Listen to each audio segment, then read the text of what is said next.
बिस्मिल्लाहिर्रहमानिर्रहीम। अस्सलाम वालेकुम टू एवरीवन। उम्मीद करता हूँ आप सब हैरियत से होंगे।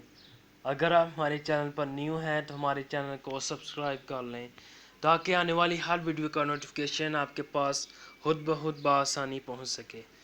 दोस्तों, आज की वीडियो बहुत ही अमेजिंग है जिसमें हम आपको बताएंगे कि आपका अपना mobile phone without any password, without any security code किस तरह आप वाईफाई से कनेक्ट कर सकते हैं। चलिए शुरू करते हैं। सबसे पहले आपने अपना मोबाइल फ़ोन निकाल लेना है। उसके बाद उस पर ऑप्शन होगा WPS पुश बटन, ठीक है। उस पर आपने क्लिक करना है। क्लिक करने के बाद आपके सामने WPS जो रूटर है आपके पास, उस पर ऑप्शन होगा WPS, ब्लैक कलर का आपके सामने नज़र आ रहा होगा।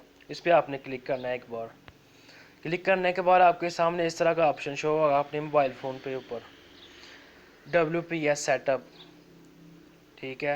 ये आपने इस पर क्लिक करना है। क्लिक करने के बाद आपके सामने आप देख रहे हैं आपका mobile phone without any security code, without any password जो है ना कनेक्ट हो गया आपका वाईफाई के साथ।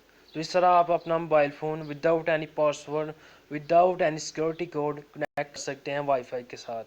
तो उम्मीद करता हूँ आपको ये वीडियो पसंद आई होगी। थैंक्स फॉर वॉचिंग, और अपनी मोहब्बत का इजहार कमेंट में कीजिएगा।